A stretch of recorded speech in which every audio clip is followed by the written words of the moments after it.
like about the end of the winter, and that is that it's coming round to the band season again. And then the Protestant feet start marching right through to August.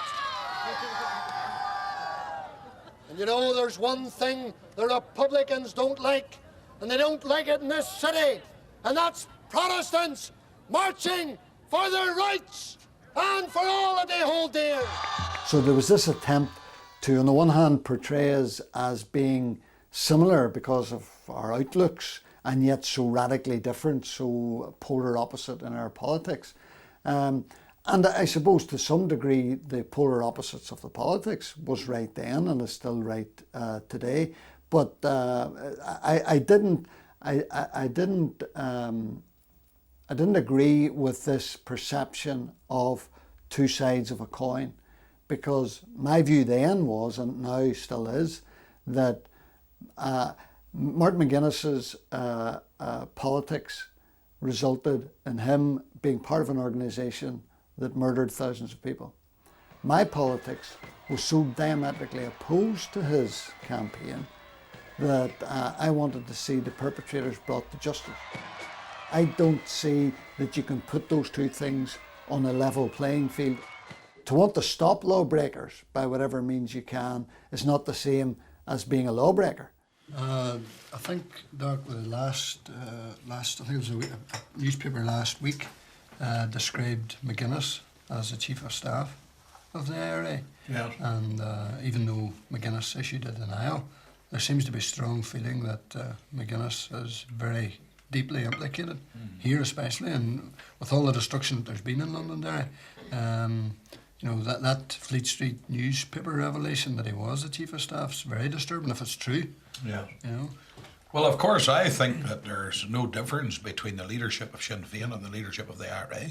And I think that the papers that the police have got have proved that. And I don't draw the distinction at all. I believe that the leadership of the IRA and the leadership of Sinn Féin are one and the same. And at that time, people, you know, had various opinions of me. The British media and Unionist politicians and British politicians obviously tried to portray me in a very poor light. They tried to label me a terrorist, put all sorts of labels on me. People, obviously in the community where I come from, had their own view of my political beliefs and aspirations, thought them worthy enough to support them.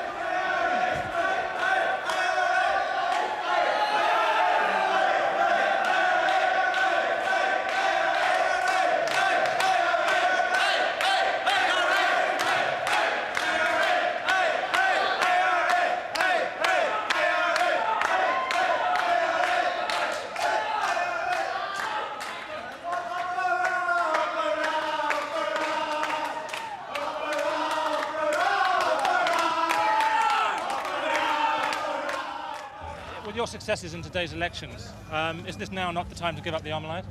Well, we have always said that we believe that we can only achieve what we're attempting to establish in Ireland, a democratic socialist republic, through the use of political action and military force. That is the Republican position. We don't believe that winning elections and winning any amount of votes will bring freedom in Ireland. At the end of the day, it will be the cutting edge of the IRA which will bring freedom. At that time, I articulated strong views about the IRA, yes. There was a war on. It was a very bitter conflict. And indeed, many people on all sides of that conflict said many things. I'm not sure if many of those people would want to articulate similar views in the circumstances which are before us today.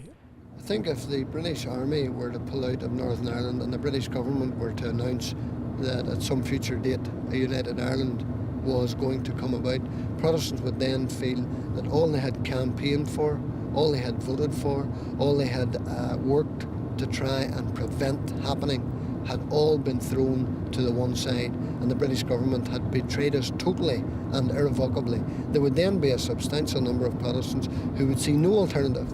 They would see no way forward in politics, and they would see no way forward other than taking up the gun, because they would see that the IRA had bombed 1 million Protestants into United Ireland, and they would then say there's only one way that we're going to resolve it, and that is fight fire with fire. Would you support that? Well, in that situation, every Unionist politician would be placed in a dilemma. I have no doubt that in that type of a situation, I would be out on the streets with the people. With arms? Yes, with arms.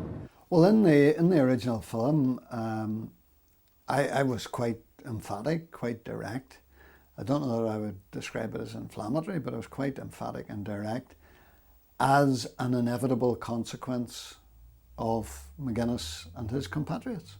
That was why there would be no need to be direct, to be emphatic, to rebut and rebuke all that he stood for if his organisation wasn't killing people. It's as straightforward as that, I'm afraid. But I have no doubt in the future, if Britain should ever consider withdrawing, that the Protestant people would react in such a way that there would be untold violence and there would be untold loss of human life. What we've seen up until now would only be a picnic in comparison to what would happen then.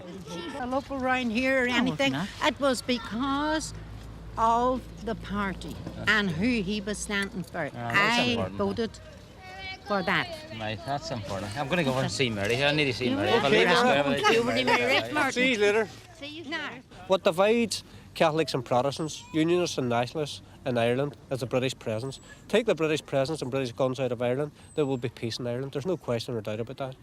Isn't that rather optimistic? I don't think it's optimistic at all. Well, I think that I am right to be optimistic because I firmly believe that that is the case, that in a situation where the root cause of the problem, i.e. the British presence, British guns are removed from Ireland, the Catholics and Protestants, Nationalists and Unionists, call them what you will live together in peace. I don't think there's any problem with that whatsoever.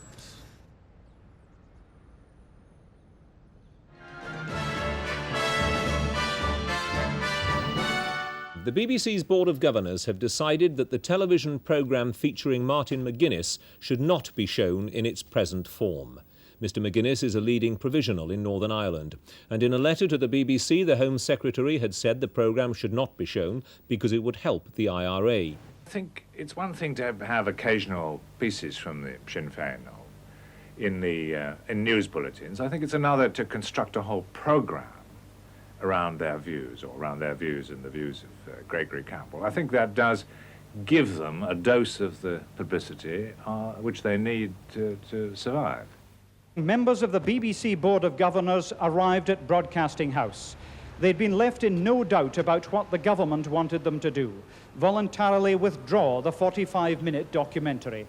I felt once the storm began to blow and it became national news, at first I felt that this sounded to be a bit absurd, that this film, which I thought was routine at the time, was going to turn into a major news-breaking issue, not just in Northern Ireland, not just in the UK, but across the globe.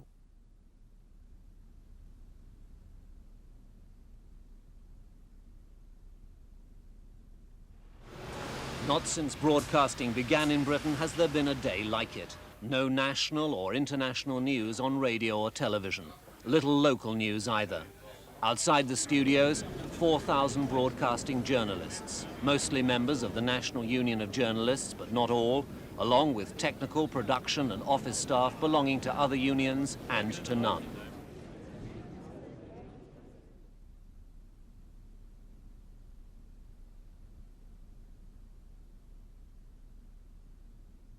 I don't know how many people would have watched